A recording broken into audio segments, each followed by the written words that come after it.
ပြည်ထောင်စုသမ္မတမြန်မာနိုင်ငံတော်မြို့သားညီညွတ်ရေးအစိုးရမြို့သားညီညွတ်ရေးအစိုးရက86နှစ်မြောက်ပိုးမြို့သားနေ့အတွက်ပေးပို့သောဂုဏ်ယူဝမ်းမြောက်ကြောင်းသဝန်လွှာ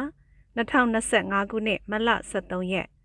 ကောဇာတက္ကရာ1386ခုနှစ်တပေါင်းလာပြည့်နေ့ခရစ်နှစ်2025ခုနှစ်မတ်လ23ရက်နေ့တွင်ကြာရောက်သည့်86နှစ်မြောက်ပိုးမြို့သားနေ့အခါသမယတွင်ပိုးမြို့သားကောင်းဆောင်ကြီးများပိုးနွယ်ဝင်လူမျိုးစုများပြည်ရင်းပြည်ပရှိပအိုတိုင်းရင်းသားပြည်သူလူထုအပေါင်းနှင့်မဟာမိတ်ပအိုတိုင်းရင်းသားတော်လှန်ရေးလက်နက်ကိုင်တပ်ဖွဲ့ဝင်များအားလုံးမင်္ဂလာအပေါင်းနှင့်ခါညောင်း၍ဘေးရန်ပေါင်းမှကင်းဝေးကြပါစေကြောင်းမြို့သားညီညွတ်ရေးအစိုးရကနှုတ်ခွန်းဆက်ဆုတောင်းမေတ္တာပို့သအပ်ပါသည်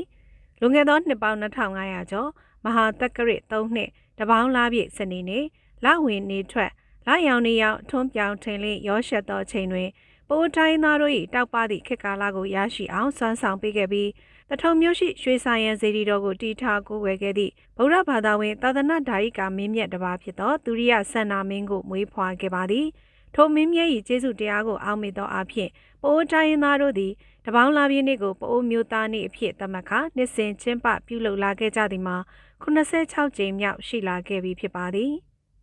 ပအိုတိုင်းသားလူမျိုးများသည်လူငယ်သည့်နှစ်3000ဝန်းကျင် BC 1000ဝန်းကျင်ကတည်းကပင်မြမောက်ခေတ်မွန်ပြည်နယ်တထုံဒေသ၌အခြေချနေထိုင်ခဲ့ကြသည့်ဌာနေတိုင်းသားလူမျိုးများဖြစ်ပြီးသမိုင်းတစ်လျှောက်တွင်နိုင်ငံရေးလောကရန်ပေါင်းများစွာကိုကြံ့ကြံ့ခံရင်ဆိုင်ပြီးဘာသာစာပေယဉ်ကျေးမှုနှင့်ဓလေ့ထုံးတမ်းများကိုကာကွယ်မြင့်တင်ပြီးနေထိုင်လာခဲ့ကြသည့်ဇွဲသက်တီကိုမြို့သားညီညွတ်ရေးအစိုးရကအထူးပင်လေးစားအားကျဂုဏ်ယူလျက်ရှိပါသည်